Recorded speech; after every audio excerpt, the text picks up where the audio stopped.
మరి ఇప్పుడు మీరు ఎందుకు స్వాధీనం చేసుకోవట్లేదు? ఈ 1500 గజాలు ఎందుకు తీసుకోవట్లేదు మీరు? వెనక్కి తీసుకోండి. ఈ ఎఫ్ఐఆర్ ఆవిడ మీద అయింది కదా.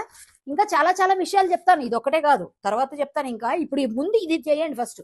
ఈ ఎఫ్ఐఆర్ని చూసి, ఈ ఎఫ్ఐఆర్ లో భాగంగా ఎన్నైతే ఉన్నాయి ఇవన్నీ కూడా ఎలిగేషన్స్, మీరు ఎందుకు ఆవిడ మీద యాక్షన్ తీసుకోవట్లేదు గవర్నమెంట్? అంటే మీరు పదవిలో ఉంటే ఏ పనైనా చేసినా చెల్లుతుంది. సామాన్యులకైతే మాత్రం మేము గుడి కోసం మేము ఫైట్ చేస్తుంటే మా మీద ముందు రోజే వచ్చి అరెస్ట్ చేసి మమ్మల్ని హౌస్ అరెస్టులు చేస్తారు. లేకపోతే మమ్మల్ని కొన్ని వందల మంది పోలీసులు మా కోసం కాపలా కాస్తారు. ఇన్ని జరుగుతూ ఉంటాయి. ఈ మేయర్తో మాత్రం మీరు మాట్లాడి గట్టిగా వెనక్కి తీసుకోలేరా? ఇంత పేద మేయర్. అంతేకాకుండా ఈ దొరసానమ్మ అనుచరులందరూ ఏం చేస్తారంటే, ఒక 10 మంది ఉంటారు. ఆ 10 మంది కూడా అక్కడ చిన్న చిన్న చిరు వ్యాపారులందరూ వచ్చి వారం శనివారం సంత నిర్వహించుకుంటుంటే ప్రతి ఒక్కరి దగ్గర 100 రూపాయలు కలెక్షన్, ఒక 40 వేలు కలెక్షన్ వారానికి. ఈవిడ పైన సరిపోదా శనివారం అనే విధంగా చాలా చాలా ట్యాగ్ లైన్లు పెట్టి పేపర్లలో కూడా పడినా కూడా మనం పట్టించుకోలే.